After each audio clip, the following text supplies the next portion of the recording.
Big moment. Just yesterday, there was an announcement. I was afraid that you were going to be a little busy and tied up, so I'm really glad you're able to join us. Sarah, I want to start with you. OpenAI reached this agreement with Microsoft, overcame some of the issues that were standing in the way of your conversion. Just talk about this moment and the significance of what was announced yesterday. Sure, thank you for that. Yeah, I was feeling a little bit busy until we got that news out the door. The good thing about being off time zone is you can work 24 hours a day, it turns out. So what we did yesterday is announced our formal recapitalization as a company. So OpenAI will now have OpenAI Foundation, which will remain, of course, the governor, and making sure that as we develop AI, we're developing it in a really safe and aligned way. But we now have OpenAI Global, which is our public benefit corp. So we're finally almost just normal co, is what I've been calling it internally. And that will allow a number of things. First of all, it allows just nonstop focus on what we do best, which is rolling out AI into the world, 800 million weekly active users. And of course, our business part of OpenAI is growing at orders of magnitude every year. It was really fun to hear Wellington talking about AI deployment or OpenAI deployment at Wellington. I think the second thing that it allows us to do is to continue to raise capital in a much less complex way, and to ensure that we have the capital required to build out the compute, to build out the data requirements, and to, of course, hire the amazing researchers that have driven so much of what we're doing. And I think the third thing is that it allows us now real full ability to build our ecosystem, broadly speaking. Microsoft was an amazing first partner. Really, Satya deserves a lot of credit for starting that journey with Sam and the whole team. But we've started to now work across the ecosystem with many different partners at the chip level, at the broad cloud service provider level, and of course, what we want to build ourselves. So it's been an incredible outcome, and really excited that you're the first person I've gotten to talk to about it. Appreciate the opportunity. Trevor, I want to turn to you. The region we're in, it plays a really significant role in advancing and providing the funding and the infrastructure needed. We talk about sovereign AI and the importance of regions developing their own systems. But it's sometimes hard to get our arms around what that means. Talk about what sovereign AI means to you, and also the role that you are playing in kind of building relationships here in MENA to advance the work that you're doing at scale.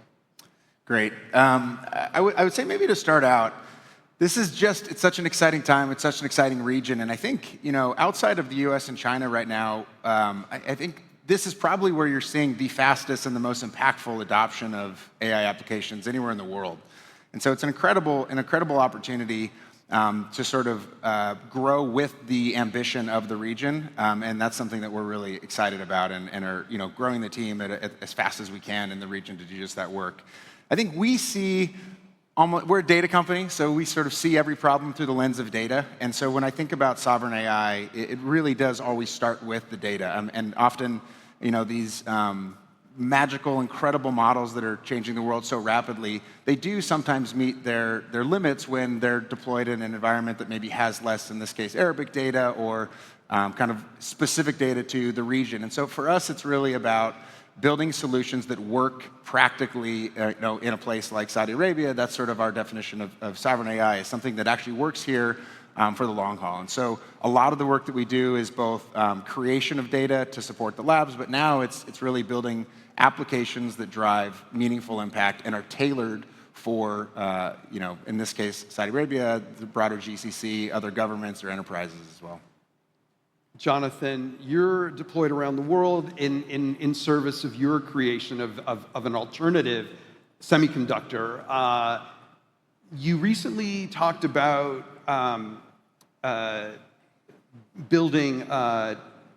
deploying data centers in APAC. Can you talk a little bit about kind of where you are in your effort to kind of globalize the data center build-out? Sure. So first, to make it relevant to everyone here and bringing it back to a topic of sovereign AI and what's going on, The first deployment that we did outside of the United States was actually here in the Kingdom of Saudi Arabia. At the time that we did that deployment, it became 50% of our capacity, and the data center that we have here serves users in 150 different countries. And the reason that's relevant is just think about how everyone feels in the age of AI. You kind of feel powerless. There's a lot going on, you're not a part of it, you can't even keep up with the news in AI, let alone influence it. And so to understand why everyone wants this, and for example, we have a data center in APAC which has our racks loaded into it and is about to be powered on, but we haven't announced where yet. That'll come soon. But the reason why everyone wants their own sovereign data center is that civilization has just changed. So historically we had, the material ages, like Stone Age, Iron Age, and so on, where materials were the resource that civilizations were built on. Then we got into the industrial age, where it was built on energy, coal, oil, and other substances for energy. And then we moved into the information age, where it was about having data, the internet companies. And when we first started Groq, investors would ask us, is AI going to be the next internet? And my answer was absolutely not.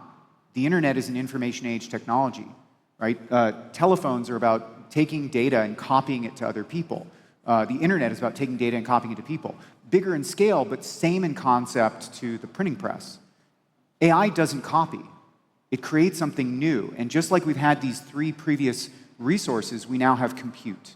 Compute is the 4th resource that civilizations are going to need. And, I'm a little worried at some point there might be a war over it, like there's been over energy and other things, and there's a lot of tension. But it's going to become that 4th thing that societies need. And when you're exporting it from your country, when there's a lack of compute, your citizens, just like you don't have to wait in line for energy or for oil, right, or for gasoline, you won't have to wait in line for compute. I want to stay with you for just a moment, because as we advance, as we bring technology around the world, there are also concerns about security of that technology and ensuring that it doesn't get transferred, it doesn't fall into the hands of competitors or China is a big concern for the U.S. Obviously, we've been talking about the talks that are happening right now in Asia. How concerned are you about that, and what are the safeguards that you put in place to ensure that that doesn't happen? So first of all, I have to be thankful to the Commerce Department in the U.S. We actually got our export license for Saudi Arabia on Black Friday, the day after Thanksgiving, when even McDonald's is closed. So they worked their rears off to get that done. The security that we had to put in place was very significant. I can't discuss everything we've done, but we were incredibly careful. But I think there's another thing that people are missing. I get asked, isn't China just going to copy what the United States has done? And there's a really simple analogy to understand why that's going to be difficult. When you think of investment, you need 2 things. You need a strategy and you need capital. Compute is the capital. When we build chips, we use an enormous amount of compute to do that, even more now in the age of AI. So you could have the best strategy in the world, and if you don't have the capital, you can't deploy it. You could have the best technology minds in the world, and if you don't have compute, you're not going to be able to catch up. Sarah, what are the reassurances that you have had to make to the U.S. government as you talk about your very understandable need to expand across the world? Yeah. So maybe, as Jonathan said, take a step back. What are the 3 inputs to intelligence? They are compute, data, and then the people. And on the compute side, we absolutely understand that we're going to have to be able to serve our models around the globe. Right? Our mission at OpenAI is AGI for the benefit of all of humanity. Does not have a comma, people who can pay, or people only in certain places. Yeah. And we think it's vital. In fact, we were just talking as a 3 in the green room earlier, this explosion of abundance, right? The idea that I can have a personalized healthcare provider who knows just about me or my child. The fact I can have a personal tutor that meets me exactly where I'm at. This is why when we spend time here, like for example in the kingdom or broadly in the region, just the sheer excitement at government levels and so on is so high, because what this technology means for a populace and its ability to drive mass productivity.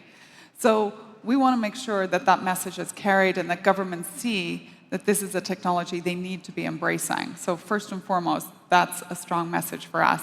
We also see it as a way of driving more democratic alliance as well. We've talked a lot about infrastructure as destiny, and so we want to work with regions of the world and with governments around the world to bring our technology, which also can bring with it a sense of soft power for the US. From a data perspective, we are very sensitive to the fact that your data is your data. It has to live within your data center, and it's always a good reminder that we don't train on your data. If we're working with a government, if we're working with an enterprise, we bring the models with the intelligence, but then a lot of the reinforcement learning that's happening is happening just with your data. And it's not going into some general purpose model.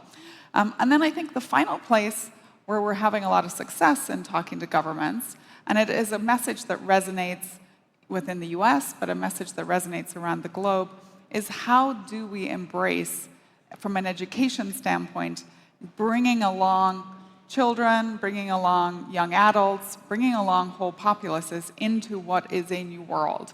And I'm one of the folks who believes that this is actually going to cause an explosion of jobs and roles. They're going to be very different. Right? AI is not coming to take your job, but someone who understands AI and is using it, they might take your job. And so how do we re-educate? How do we think about education as lifelong learning? And in particular, I think this region has done an incredible job of getting started on that track. Jonathan, I want to come back to you for just a moment. You are really trying to disrupt some widely accepted notions around the best way to approach processing. You're taking on a giant. What gives you the audacity, and what is a language processing unit, and how does that fit into this race to find a more diverse set of inputs?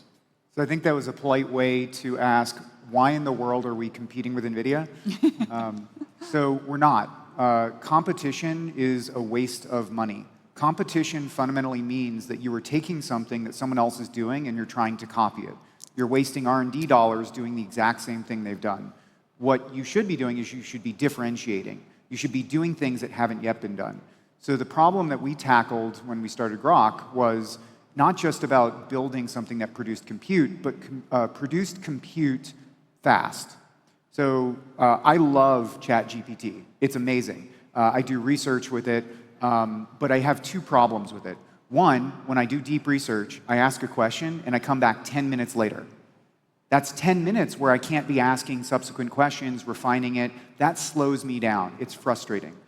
But the second is I get rate limited on it. Maybe you could help me with that.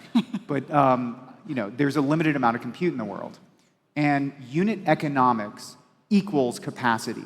And I'm going to say something that I think Sarah has to be more careful about, but I actually think Greg Brockman said the same thing at Dev Day. If OpenAI were to double its compute, it would double its revenue. And he said 5x. That's with the exact same capacity. So the analogy right now in AI, if you're wondering why all of these sort of circular deals are being done, it's as if there's an oil field out there with proven reserves. And right now, just like Boeing did at the start of the aviation industry, OpenAI and other companies are going, you know what? If you can act, or NVIDIA and AMD, you know what?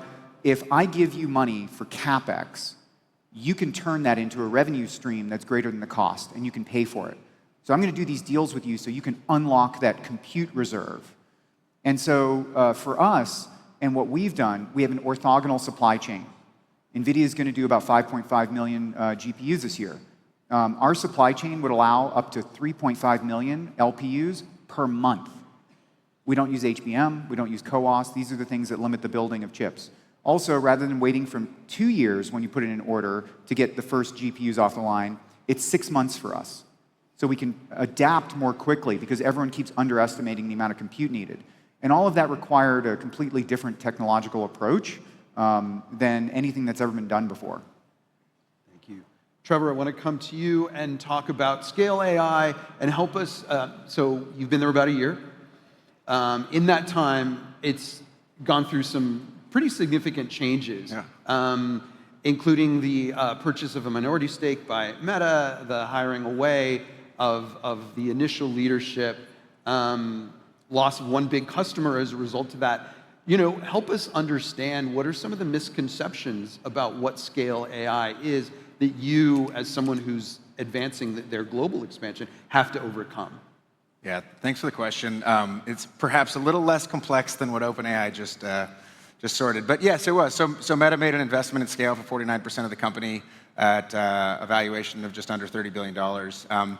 And so, yeah, I mean, it was, I think, we were just talking about this before. The biggest surprise to me, I think, the learning is just the shift, the cultural shift that happens when the founder leaves.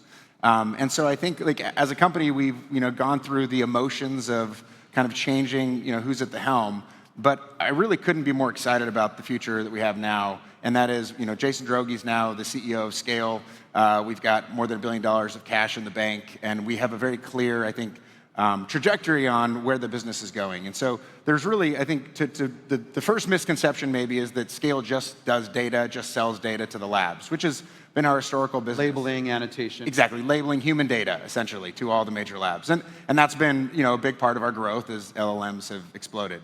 But I think the first one is that's part of our business, but the fastest growing part of our business is really on the application side. And so this is with the US government, with international governments, with large enterprises, where we're building, deploying AI applications to really drive impact. It's an incredibly fast growing part of the business, and one that we've hired, I think, 250 people just in the last quarter, and continue to grow there. So it's a very fast growing part of that. I would say the other sort of misconception is that we're not an independent company. So Scale is fully independent. Meta does not have a board seat or voting shares. It's strategically an investment, and then they pulled a very small number of people. I think Alex plus about 12 folks ended up going to Meta. And so the company continues, and we're incredibly excited about the direction that we're headed. Sarah, Jonathan raised the question about the ways that the types of deals that we are starting to see happen around how do we pay for this massive and very expensive build out. And it's not happening in traditional ways where I write you a check. It's happening in, I'll take a stake, we'll give you credits. Even Sam Altman has drawn parallels, said there are parallels between what we're seeing now and what we saw a quarter century ago with the dot-com bubble. Jeff Bezos has made those comparisons as well. So, talk a little bit about the assurances that you find yourself having to make, if any, to your investors and the world about how we're paying for all of this. And are these transactions inflating the value of this ecosystem? So I love what Jonathan said in terms of where are we, right? The one thing I know for sure as a CFO, zero compute equals zero revenue. That is a place I don't want to be.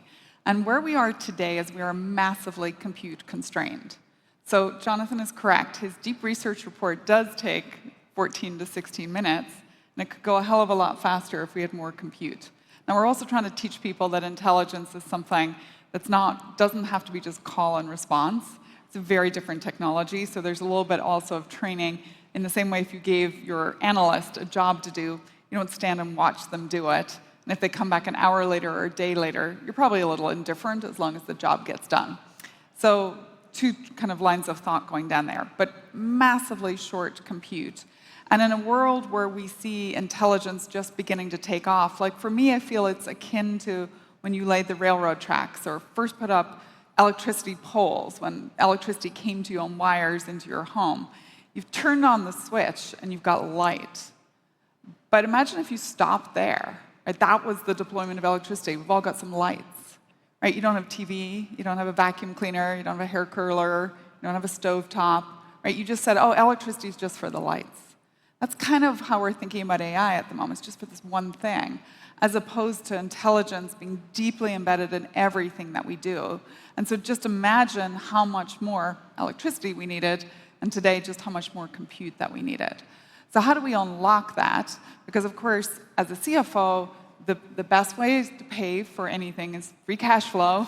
Tell my team that all the time, free cash flow. But free cash flow takes time when you're building a business. Right? We have 800 million weekly active users. The vast majority get that technology for free. Right. So we have time to build that free cash flow. There's, of course, equity, and we have raised capital. We've begun to raise more capital, really starting last year. And we're very grateful to the folks who have invested in us to date, and we'll likely do more fundraising to fund with equity. That's the most expensive way to fund your business. Yep. So when it came to compute deals, I think we need as much innovation on the financing side as we do just on the technology side. Sam has talked about a new kind of financial instrument. Absolutely. What is that? Yeah. And so think about building a data center just in short form. A 1 gigawatt data center today costs about $50 billion. About 15 of that is land, power, shell. And even that is quite expensive. Like in a region like here, $15 billion for a 1 gig data center, land, power, shell, you all should think that's crazy because you have a lot of land.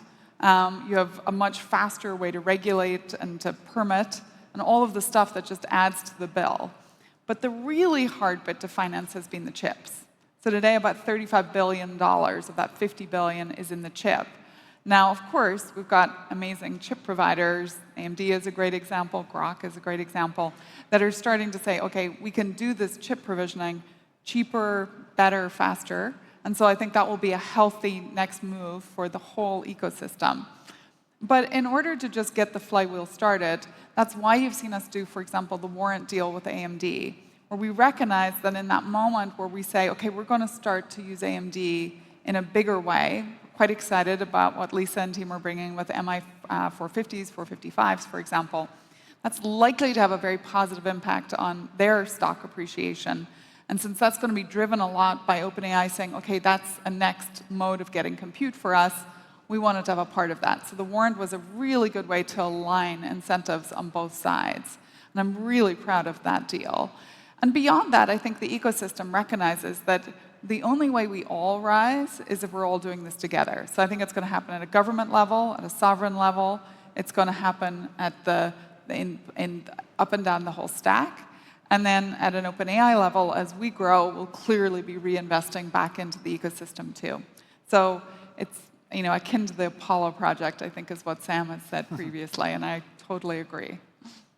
Trevor, I want to come back to you briefly. We want to talk a little bit about talent. You saw it, again, looking back to seeing Alex be hired away, your CEO, you're the founder of the company. How hard is it now to attract talent? Both because that founder has gone, you said you hired about 200 people in this last quarter, and there's this question about, what is the identity of Scale AI? So kind of talk, and you're competing with really big players that have really big checkbooks. Talk a little bit about how you're overcoming that challenge.